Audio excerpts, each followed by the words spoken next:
Hi, welcome to the reading of chapter 9 from The Giver by Lois Lowry. If you're in my class, we do have a worksheet where you're simply recording the setting and the characters in bulleted information. The setting may change in this chapter. And then a full sentence, the main event of the chapter, and then how do all of these connect together with your own thoughts. And without further ado, let's take a look at chapter 9. Now, for the first time in his 12 years of life, Jonas felt separate, different. He remembered what the chief elder had said, that his training would be alone and apart. But his training had not yet begun, and already upon leaving the auditorium, he felt the apartness. Holding the folder she had given him, he made his way through the throng, looking for his family unit and for Asher. People moved aside for him. They watched him.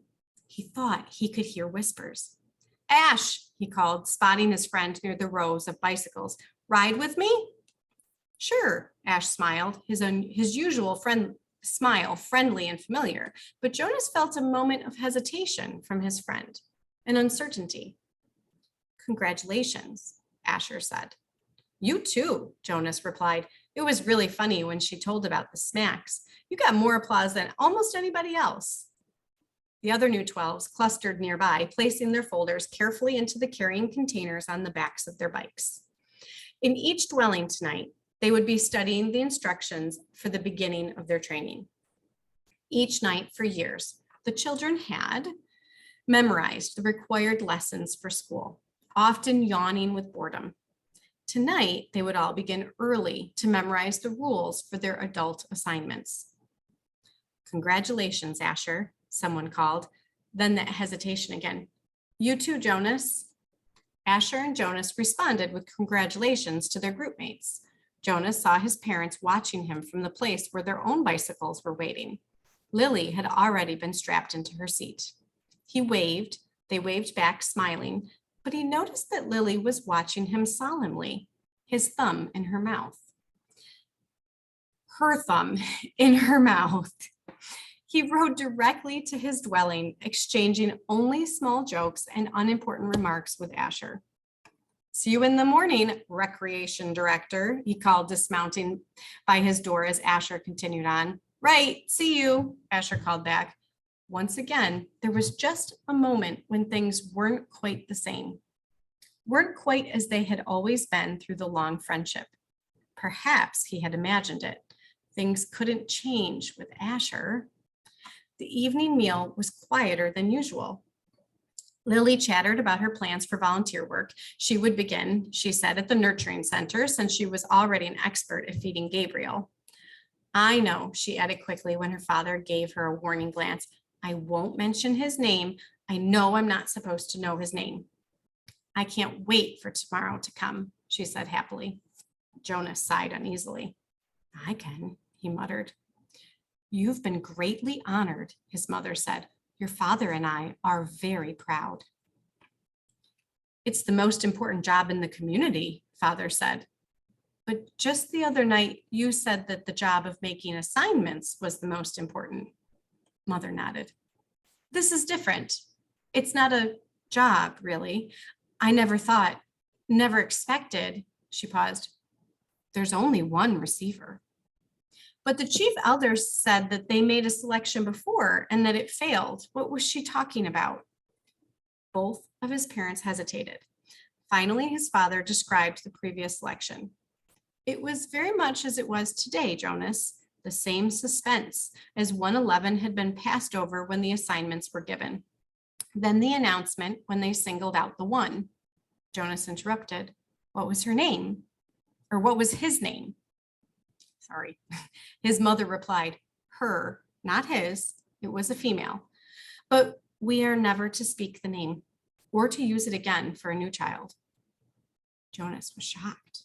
A name designated not to be spoken indicated the highest degree of disgrace. "What happened to her?" he asked nervously. But his parents looked blank. "We don't know," his father said uncomfortably. "We never saw her again." A silence fell over the room. They looked at each other. Finally, his mother, rising from the table, said, "You've been greatly honored, Jonas, greatly honored." Alone in his sleeping room, prepared for bed, Jonas opened his folder at last. Some of the other 12s he had noticed had been given folders, thick with printed pages. He imagined Benjamin, the scientific male in his group, beginning to read pages of rules and instructions with relish. He pictured Fiona smiling her gentle smile as she bent over the lists of duties and methods that she would be required to learn in the days to come. But his own folder was startlingly close to empty. Inside, there was only a single printed sheet. He read it twice. Jonas, receiver of memory. 1, go immediately at the end of school hours each day to the annex entrance behind the house of the old and present yourself to the attendant. 2, go immediately to your dwelling at the conclusion of training hours each day. 3, from this moment, you are exempted from rules governing rudeness. You may ask any question of any citizen and you will receive answers. 4, do not discuss your training with any other member of the community, including parents and elders. 5, from this moment, you are prohibited from dream telling. Prohibited, you can't tell your dreams. 6, except for illness or injury unrelated to your training, do not apply for any medication. 7, you are not permitted to apply for release.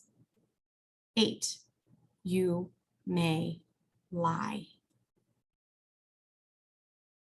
Jonas was stunned. What would happen to his friendships, his mindless hours playing ball or riding his bike along the river? Those had been happy and vital times for him. Were they to be completely taken from him now? The simple logistic instructions where to go and when were expected.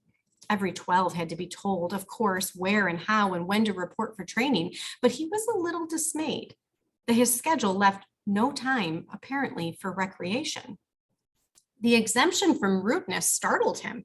Reading it again, however, he realized that it didn't compel him to be rude. It simply allowed him the option. He was quite certain he would never take advantage of it.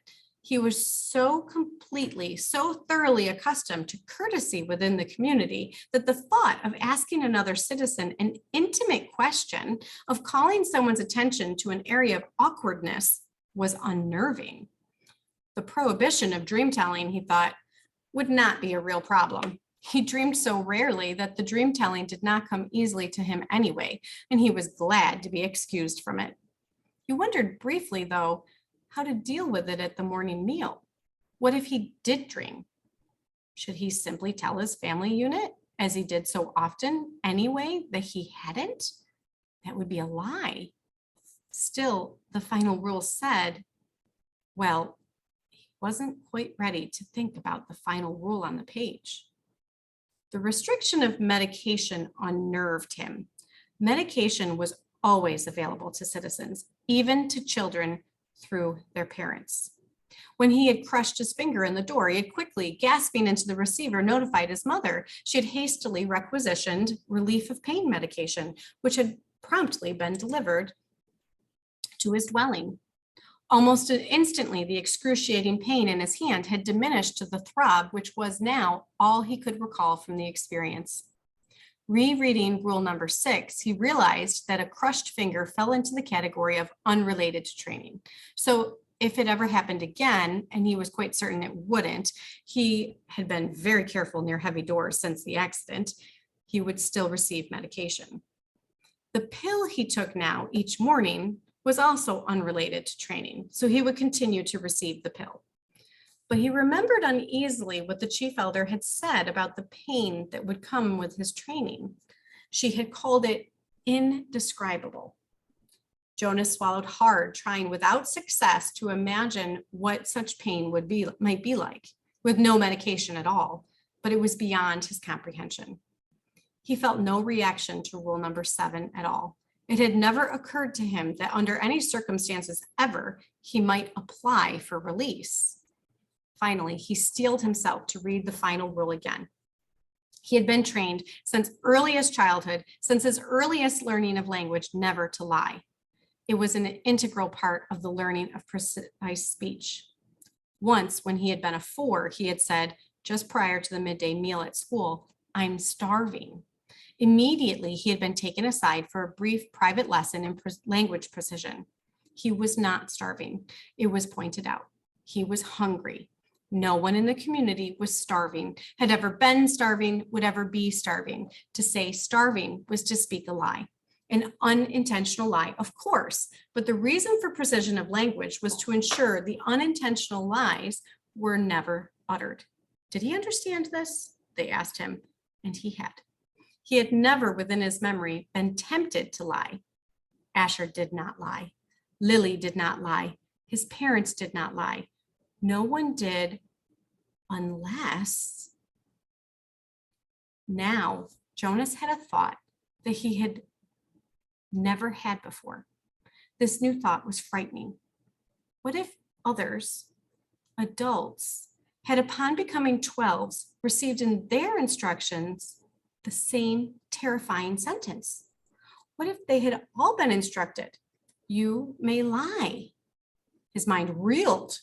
Now empowered to ask questions of utmost rudeness and promised answers, he could conceivably, though it was almost unimaginable, ask someone, some adult, his father perhaps, "Do you lie?"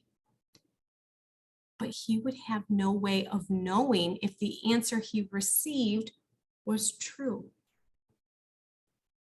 And that is the end of chapter 9. If you wish, you may join me for chapter 10.